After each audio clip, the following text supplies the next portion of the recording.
Subscribe now and press the bell icon. Never miss an update. नमस्कार साथियों, स्वागत करता हूं सबका इस YouTube चैनल पर जिसका नाम है स्टडी विद PN लोधा। मित्रों, पर्यावरण शिक्षण का मॉडल पेपर नंबर 2 आज आपके लिए लेकर आया हूं, जो कि लेवल 1 वालों के लिए है। लेवल 2 वाले भी इसको दे सकते हैं, जो साइंस मैथ से है वो भी दे सकते हैं, और SST के भी कुछ प्रश्न इसमें आपको देखने को मिल जाएंगे। साथियों, आपके काउंटडाउन में सिर्फ 112 दिन आपके पास बचे हुए हैं, तो देखते हैं 112 दिनों में आप क्या कर पाते हो। चलिए शुरू करते हैं इस वीडियो को, जिसमें आपको 20 प्रश्न मिलेंगे। 10 प्रश्न तो आपके ओल्ड एग्जाम के इसमें सम्मिलित है और 10 प्रश्न आपको न्यू प्रश्न यहाँ पर देखने को मिल जाएंगे। तो शुरू करते हैं इस वीडियो को। सुबह आपके 8 बजे के आसपास एक वीडियो आ रहा है साइकोलॉजी का, जो कि 11-12 से नहीं है। 11-12 का आज वीडियो नहीं आएगा, बल्कि स्पेशल प्रश्न लेकर आ रहा हूँ साइकोलॉजी वाले ही। तो शुरू करते हैं साथियों इस वीडियो को। आपके पहला प्रश्न आता है, निम्न में से कौन सा रामसर घोषणा की सूची में नम क्षेत्र नहीं है? वुलर झील, रुद्रसागर झील, केवलादेव राष्ट्रीय उद्यान और राजसमंद झील। साथियों, ये ओल्ड क्वेश्चन है, लगभग 10 क्वेश्चन तक ओल्ड क्वेश्चन मिलेंगे, उसके बाद न्यू क्वेश्चन आपको सारे देखने को यहाँ पर मिल जाएंगे।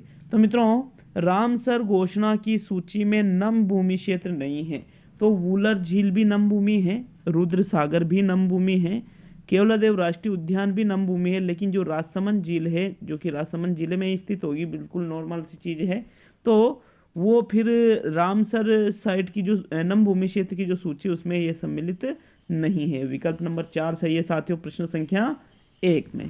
साथियों, प्रश्न नंबर 2 पे चलते हैं। दूसरा क्वेश्चन आपके आता है, निम्न में से किसमें उद्यान कृषि का अध्ययन किया जाता है? बॉटनी, हॉर्टिकल्चर, जियोलॉजी और एनाटॉमी। साथियों, उद्यान कृषि का अध्ययन हम करते हैं हॉर्टिकल्चर के अंतर्गत। किसके अंतर्गत करते हैं? हॉर्टिकल्चर मतलब होता है उद्यान कृषि। तो मित्रों, विकल्प नंबर 2 आपका यहाँ पर सही रहेगा प्रश्न संख्या 2 में।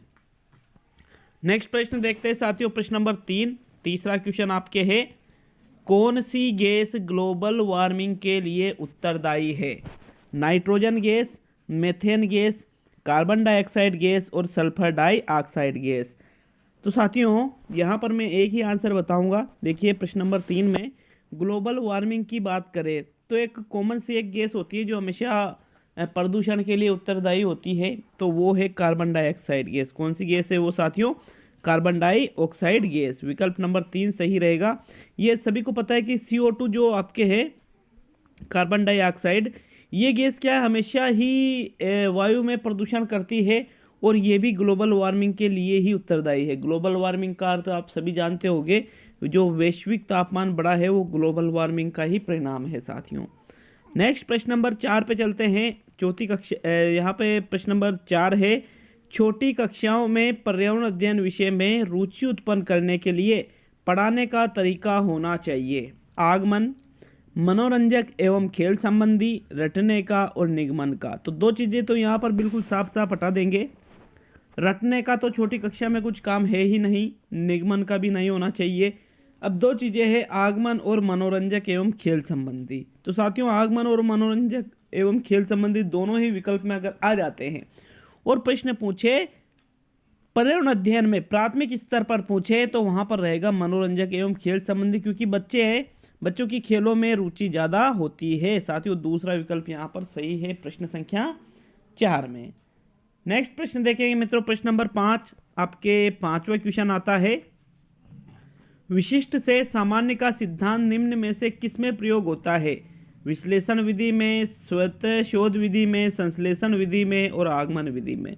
तो देखिए, अगर हम बात करें तो मैंने आपको जब शिक्षण विद्या पढ़ाई थी तो उस टाइम पे बताया था, पूर्ण विशिष्ट ज्ञात को उदाहरण द्वारा सरल करना। तो विशिष्ट का मतलब होता है विशिष्ट से सामान्य की ओर, और यही आपसे पूछा है, जो कि आगमन विधि का ही शिक्षण सूत्र है मित्रों। यहाँ पर विकल्प नंबर 4 सही है, जैसे पूर्ण से अंश की ओर, विशिष्ट से सामान्य की ओर, ज्ञात से अज्ञात की ओर, सरल से कठिन की ओर, उदाहरण से नियम की ओर, ये सभी सूत्र आगमन विधि के अंतर्गत ही चलते हैं। विकल्प नंबर 5 सही है। विकल्प नंबर 4 सही है प्रश्न संख्या 5 में। नेक्स्ट क्वेश्चन देखते हैं साथियों, प्रश्न संख्या 6। आपके 6वां क्वेश्चन आता है, बागवानी के लिए कौन से प्रकार का उर्वरक उपयोगी होता है? यूरिया, सोडियम फास्फेट, डीएपी और वर्मी कंपोस्ट। तो मित्रों, बागवानी का अर्थ तो आप सभी जानते होंगे। अब बागवानी के लिए जो उर्वरक यूज होता है वो होता है वर्मी कंपोस्ट। केंचुओं का जो खाद होता है, आपने नाम सुन रखा होगा या आप इस चीज़ से परिचित भी होंगे कि केंचुओं का जो वर्मी कंपोस्ट होता है वो बागवानी के लिए बहुत ही उर्वरक खाद माना जाता है साथियों। विकल्प नंबर 4 यहाँ पर आपका सही रहेगा प्रश्न संख्या 6 में। नेक्स्ट प्रश्न देखेंगे साथियों, प्रश्न नंबर 7 आपके 7वां क्वेश्चन है। देखिए, ओल्ड क्वेश्चन है 10 तक आपके ओल्ड एग्जाम वाले। कौन सा सुमेलित नहीं है? वस्त्र का प्रकार और राज्य। वस्त्र का प्रकार पहला है फिरन जम्मू कश्मीर, पानो बाजू पश्चिम बंगाल, राहिदे हिमाचल प्रदेश और फुलकारी पंजाब। तो साथियों यहाँ पर कौन सा सुमेलित नहीं है? राइट आंसर बताना है प्रश्न संख्या 7 में। तो मित्रों बताइए राइट आंसर प्रश्न संख्या 7 में क्या सही आंसर रहेगा आपके? देखिए कौन सा सुमेलित नहीं है। मित्रों अगर बात करें फिरन की तो ये जम्मू कश्मीर का ही है, राहिदे हिमाचल प्रदेश का ही है, फुलकारी पंजाब का ही है, लेकिन पानो बाजू वस्त्र साथियों पश्चिम बंगाल का नहीं है। और यही आपसे पूछा था कि सुमेलित कौन सा नहीं है, तो मित्रों पानो बाजू पश्चिम बंगाल में ये सुमेलित नहीं हो रहा है, इसलिए विकल्प नंबर 2 आपका यहाँ पर सही आंसर रहेगा प्रश्न संख्या 7 में।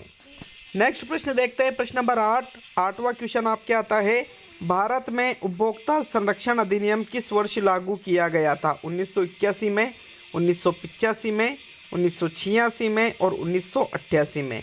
तो साथियों उपभोक्ता संरक्षण अधिनियम की अगर हम बात करें तो ये पारित तो 86 में किया गया था, लेकिन लागू किया गया था 1987 में, जो कि विकल्प में नहीं है। अतः फिर आपको यहाँ पर क्या करना है, ऐसी स्थिति में 1986 ही सही करना है। विकल्प नंबर 3 ही सही रहेगा इस हिसाब से साथियों आपके प्रश्न संख्या 8 में। क्लियर है ये भी सभी के? अगर यहाँ पर 88 की जगह 87 वाला ऑप्शन होता तो फिर आप लागू करने में 87 राइट करते, और पारित किया गया था 1986 में। तो मित्रों विकल्प नंबर 3 आपका यहाँ पर सही रहेगा प्रश्न संख्या 8 में। नेक्स्ट प्रश्न देखते हैं, प्रश्न नंबर 9, पक्षमाभ उपकला प्राणियों के शरीर में कहाँ मिलते हैं? अमाशय में, श्वसनिक में, आंत्र में और वायुकोश में। तो साथियों ये एग्जाम मैंने खुद ने दिया था तब के ये प्रश्न हैं, और ये क्वेश्चन तो मैं खुद भी गलत करके आया था मित्रों। तो मित्रों ये क्वेश्चन मैंने खुद ने ही गलत किया था। अगर हम बात करें पक्षमाभ उपकला की तो ये श्वसनिक में पाए जाते हैं। कहाँ मिलते हैं ये? श्वसनिक में। विकल्प नंबर 2 सही माना गया था माध्यमिक शिक्षा बोर्ड अजमेर के द्वारा। दूसरा विकल्प यहाँ सही है। प्रश्न नंबर 10 पे आते हैं। 10वां क्वेश्चन है, निम्न में से कौन सा सरल उत्तक नहीं है? यहाँ लिखना चाहिए था सरल, लेकिन लिखा गया तरल। तो साथियों सरल उत्तक कौन सा नहीं है? विकल्प है जाइलम, पेरेनकाइमा, कोलेनकाइमा और स्क्लेरेनकाइमा। तो मित्रों यहाँ पर सरल उत्तक का प्रकार जाइलम नहीं है। ये क्वेश्चन भी देखिए, ये क्वेश्चन भी मेरा सही गया था उस समय साथियों 2016 में। विकल्प नंबर 1 आपका यहाँ पर सही आंसर है। तो ये 10 क्वेश्चन तो पिछले एग्जामों से थे, अब जो 10 क्वेश्चन है वो बिल्कुल न्यू क्वेश्चन आपको लगने वाले हैं साथियों। प्रश्न नंबर 11 देखते हैं। 11वां क्वेश्चन है, निम्न में से कौन सा अंतर्राष्ट्रीय ख्याति प्राप्त वेट लिफ्टर है? सुनीता विलियम्स, बछेंद्री पाल, सूर्यमणि और कर्णम मल्लेश्वरी। तो साथियों अंतर्राष्ट्रीय ख्याति प्राप्त वेट लिफ्टर की बात करें तो सुनीता विलियम्स नहीं है, बछेंद्री पाल नहीं है, सूर्यमणि नहीं है, बल्कि कर्णम मल्लेश्वरी है। विकल्प नंबर 4 सही रहेगा प्रश्न संख्या 11 में। नेक्स्ट प्रश्न देखेंगे, प्रश्न नंबर 12वां प्रश्न अच्छा है समझने के लिए। नीचे दिया गया कौन सा एक समूह जड़ों का है? जड़ों का समूह बताना है। चुकंदर, आलू, अदरक, गाजर, हल्दी, अदरक, शकरकंद, मूली, हल्दी और गाजर, चुकंदर और मूली। तो साथियों बताइए राइट आंसर कौन सा समूह जड़ों का है? तो यहाँ पर देखिए चुकंदर तो बिल्कुल जड़ के अंतर्गत आ जाता है साथियों, फिर आपके मूली भी जड़ के अंतर्गत आ जाती है, फिर आपके गाजर भी जड़ के अंतर्गत आ जाती है। तो मतलब गाजर, चुकंदर और मूली, चौथा वाला विकल्प सही रहेगा। बाकी आलू, अदरक, हल्दी, अदरक, शकरकंद, हल्दी, इनमें ये जो सभी चीज़ें जो मैच कर रही है ये जड़ों के अंतर्गत नहीं आएगी। हाँ आलू, अदरक, हल्दी, अदरक इनमें से आ सकती है, लेकिन जो मेन एक ऑप्शन में है वो है गाजर, चुकंदर और मूली। विकल्प नंबर 4 सही है आपका। प्रश्न 12 में ये जड़ों के अंतर्गत आ जाती है। नेक्स्ट प्रश्न नंबर 13 है, रेगिस्तानी ओक एक पेड़ है जो पाया जाता है, मतलब एक पेड़ का नाम है ओक जो रेगिस्तान में पाया जाता है। ये कहाँ पाया जाता है रेगिस्तान में? अबू धाबी में, ऑस्ट्रेलिया में, राजस्थान के रेगिस्तान में और संयुक्त अरब अमीरात के रेगिस्तान में। तो मित्रों ये ओक नाम का जो पेड़ है रेगिस्तानी, ये ऑस्ट्रेलिया के रेगिस्तान में पाया जाता है। कहाँ पाया जाता है? ऑस्ट्रेलिया के रेगिस्तान में। विकल्प नंबर 2 सही है साथियों, प्रश्न संख्या 13 में। नेक्स्ट क्वेश्चन देखेंगे मित्रों, प्रश्न नंबर 14 आपके 14वां क्वेश्चन है, उच्च ज्वर मतलब तेज बुखार के साथ कपकपी जिसका उपचार सिनकोना पेड़ की छाल से किया जाता है वह है मियादी बुखार, मलेरिया, चिकनगुनिया और डेंगू। तो आप यहाँ पर आप देखिए, उच्च ज्वर मतलब तेज बुखार आ रहा है और कपकपी के साथ वो जो बुखार आ रहा है उसका उपचार सिनकोना पेड़ की छाल से। तो भैया सिनकोना पेड़ की छाल से तो मलेरिया का इलाज किया जाता है। किसका किया जाता है? मलेरिया का। बिल्कुल विकल्प नंबर 2 सही रहेगा साथियों, प्रश्न संख्या 14 में। नेक्स्ट क्वेश्चन देखेंगे मित्रों, प्रश्न नंबर 15, निम्न में से कौन सा पर्यावरण अध्ययन पाठ्यक्रम में सुझावित प्रकरणों का उप प्रकरण है? परिवार और मित्र, भोजन, जानवर और हम चीजें कैसे बनाते हैं। तो देखिए प्रश्न क्या पूछ रहा है, एक बार इस चीज को समझिए आप। प्रश्न आपसे पूछ रहा है कि प्रकरणों का उप प्रकरण है, मतलब प्रकरणों के अंदर जो प्रकरण आते हैं वो कहलाते हैं प्रकरणों के उप प्रकरण। तो परिवार और मित्र तो प्रकरण है, भोजन भी प्रकरण है, हम चीजें कैसे बनाते हैं ये भी प्रकरण है, लेकिन जो जानवर शब्द है ये जानवर शब्द उप प्रकरण के अंतर्गत आ जाता है साथियों। विकल्प नंबर 3 सही रहेगा आपका, प्रश्न संख्या 15 में। नेक्स्ट प्रश्न नंबर 16 की ओर बढ़ेंगे मित्रों, निम्न में से पर्यावरण अध्ययन में आकलन के लिए कौन सा संकेतक नहीं होना चाहिए? क्या आप बच्चों का आकलन कर रहे हो तो कौन सी चीज नहीं होना चाहिए?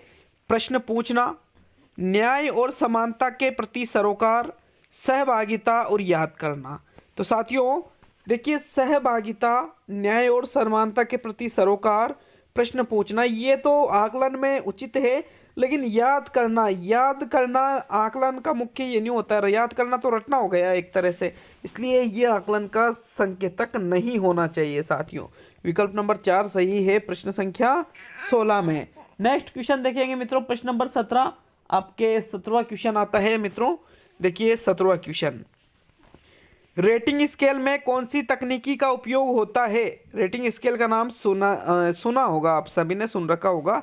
तो इसमें कौन सी तकनीक का प्रयोग किया जाता है? अधिविन्यास का, लिखित प्रश्नों का, अवलोकन का और जांच सूची का।